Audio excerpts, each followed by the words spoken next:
President McCullough, thank you so much for joining us here on Echoes in the podcast and allowing us to hear what you have seen at Florida State and where you want to take us. You got to Florida State coming from two highly well-esteemed academic institutions in Carnegie Mellon and Harvard, and you've laid out a bold vision in your year plus here now at Florida State. What made you choose Florida State as your next adventure? Oh, that's a great question. Well, always wanted to be president of a university. That was a goal that I'd had for a while. And, when I was contacted by the recruiter, I certainly knew about Florida State. They had great sciences, the Mag Lab, a lot of really famous scientists that have been here. A great criminology program, things like that. And of course, a storied tradition in athletics. But I didn't really realize that Florida State had done such a great job in rising in the rankings. And over a 6-year period, going from 44 to 19, which was quite amazing, being 55 in the country. I mean, 55 is you're close to being in top 50. That's a very good position to be in. So, talked with my wife and said we should, check it out and see what's going on. And then when I started meeting the people here, it was like, man, everybody was so nice and welcoming, and the campus was beautiful, and everybody was so excited about every aspect, from alumni to students and the board, and it was just a place that seemed like home. And so I said, yeah, man. And after we met with a few people and started interviewing, it was like, wow, this is a job I want. There's a lot of opportunity here to take the university to the next level. I'm glad you said home. It's home to many of us, and I'm glad you experienced the Southern hospitality. You've had an opportunity to assess where we are and where do we need to go for our collective future. What do you see as Florida State's biggest current strengths, and where do you want to lead us towards in terms of improvement in the future? Yeah, we have a lot of really interesting strengths. When we look at some of our work, where it's sort of a combination of things that are going on in the College of Social Work, Psychology, College of Nursing, College of Medicine, some of our data science work. The nexus of all of those in areas like health data science and healthcare disparities, and really looking at rural medicine and the ability to help people in an integrative way across so many different disciplines, including lifestyle to medicine. To support for those who have it a little bit harder. We're exceptionally good in that area. We're also, of course, have the Mag Lab, and so the amazing things that go on there, and the sciences also is some of our strengths. And then we're a right brain, left brain university, so we have both great sciences, but we also have one of the best dance studios in the entire country. Our arts program, our music program, theater, film, they're all really, really strong. I think the area of greatest opportunity for us is probably to continue to support the core of those the humanities and the arts, but to focus on bringing up the sciences and hiring more people, taking advantage of the Mag Lab, engineering, material science. We have one of the best aerospace programs in the country that probably nobody knows about. We have one of the best theater programs at the Ringling, where 12 students are doing repertory theater, and all of them basically get jobs. So we have so many areas of absolute excellence. But our biggest challenge is really telling our story and making sure that people know that we're doing a great job here. And I would say I'm the chief marketing officer in some sense, to go out and tell our story and make sure that people know that we're doing a great job is some of the biggest opportunities that we have. Sure, and you mentioned specifically science, and you've been adamant since your very first press conference here at Florida State that we are going to take the firm foundation we already have in terms of being a research-based institution, right, and we're going to take it even further, as you just mentioned. Can you tell our alumni why research priorities are such a key strategic initiative for you? Yeah, I mean, we're known as a research-intensive R1 university, and we bring in about $350 million in research expenditures a year and get about $250 million from the federal government in research. We have all the ingredients of being a university that brings in $500–600 million a year in research. And those are the kinds of things that impact the community in a huge way, because all that money gets spent here locally.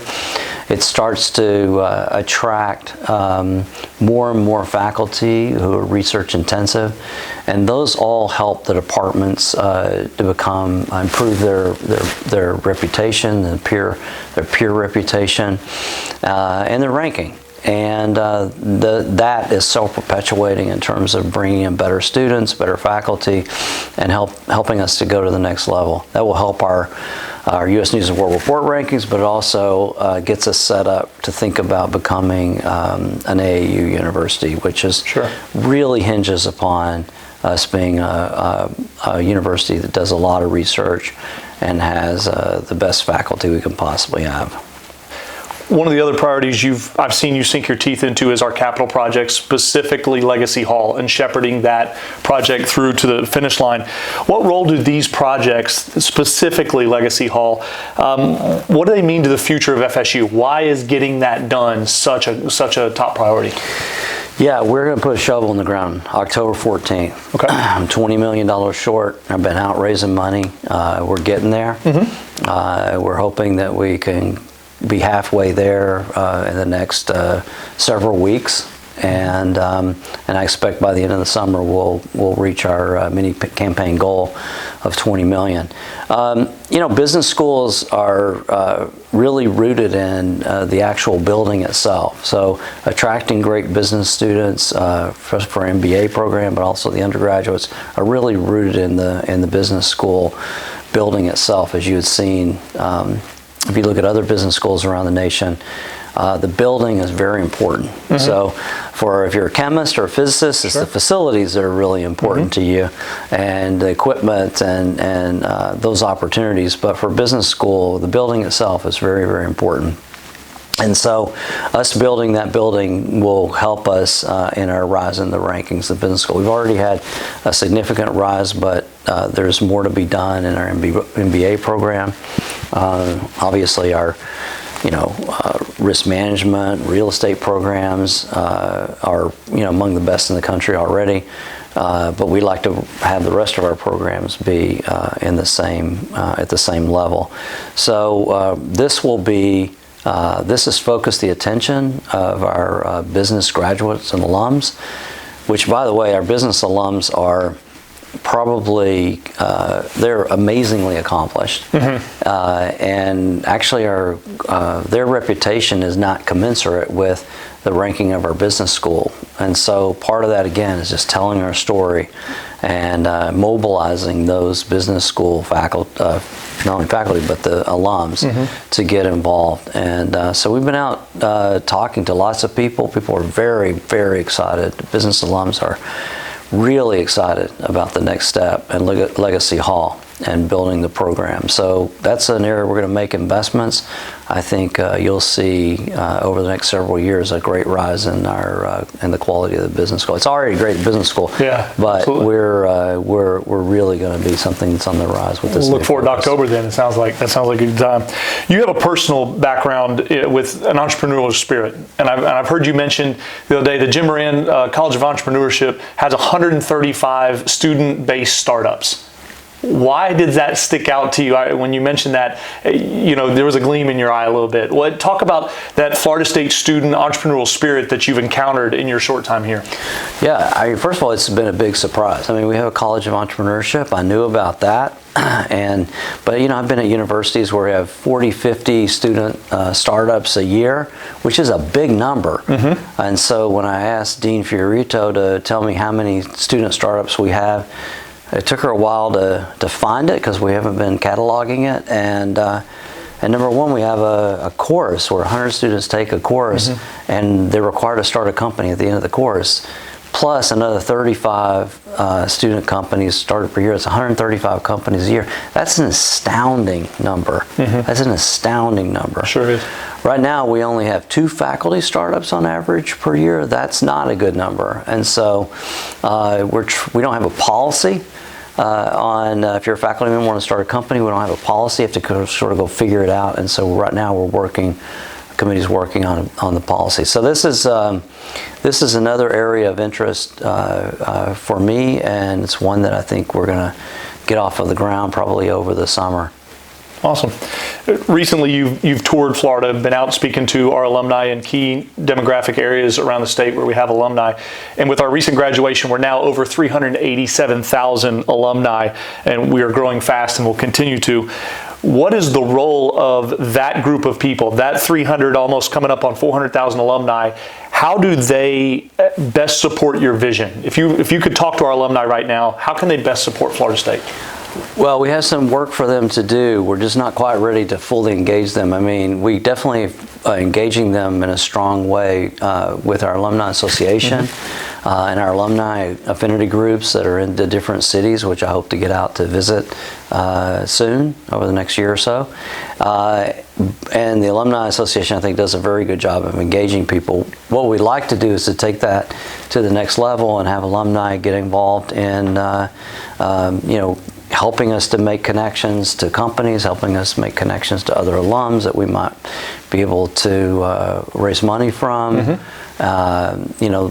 The kinds of things that we've been doing in these city tours has been, alumni introductions, which has led to fundraising for the business school. So sure. That's the way that's working right now. So we're interested to engage our alumni in deeper ways in the future. You just touched on my next question, which is alumni participation. We have a broad and diverse but highly loyal alumni base that will support every end of campus. Like you said earlier, from the arts to the sciences to athletics, and scholarships everywhere in between. For the person who's just saying, you know what, Florida State made an impact on me. Florida State guided me. It opened this door for me. It's time for me to give back. How would you encourage a first-time giver, a first-time participator? Why is that important? How do they do that best in your mind? Yeah, and first of all, the alumni should know that 16% of the alumni give to Florida State on an annual basis. 16% is a small number and is not the number of alums who want to help Florida State. It's not 16%. It's right. A really, really high percentage. But we need the alums to help us by, even if it's giving $5 or $10, that participation rate, they may not know, goes into our rankings. Mm-hmm. It's a big percentage of our rankings in U.S. News and World Report. I think it's 3%. I might be wrong about that. I can go look it up in a second and tell you. But I think it's 3% of our score comes from alumni participation on the giving side. We don't necessarily need everybody to give a lot of money to us, but to participate is absolutely critical. And I believe at Florida State we could be 80%. I mean, I think most people are not angry or upset with Florida State. I think they love Florida State, and I don't think they really know that that they can help us by giving $5 or $10, and that helps our participation rates. And that means our ranking could literally go up by participation of the alumni giving money. A $5 gift could move us up. A $5 gift could move us up in the rankings, and wouldn't you want to do that? That would be amazing. Easy way to have a huge impact. Absolutely. It's summertime now in Tallahassee. You're coming from Boston, slightly different. What have you and the First Lady noticed about Tallahassee that you say, I like living here because? Oh, that's a great question. I mean, it's always the people is the first answer to all these questions. I mean, the people are awesome and welcoming, and Florida State people are really, really nice. You know, I love the weather. The weather's great. You know, it's just a nice, easy place to live.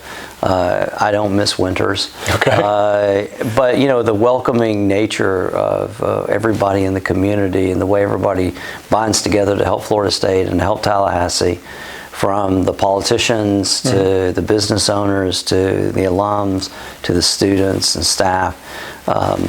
It really feels like everybody's in it together, and there's not a lot of competition from in negative ways, and so that's been really, really enjoyable.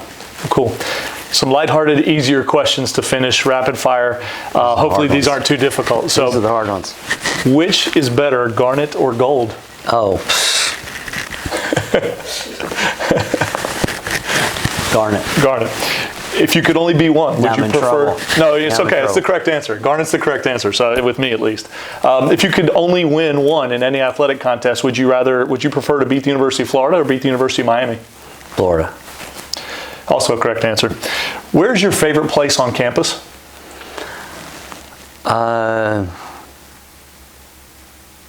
Probably Westcott Fountain. Because the students are gathering out there, taking their pictures for graduation. It's just a really happy area of campus. I really love it. Also, Landis Green is an awesome place. I love all the athletic fields and being over there and the excitement of the game and the stadium and stuff. So, yeah, there's a lot of really great places.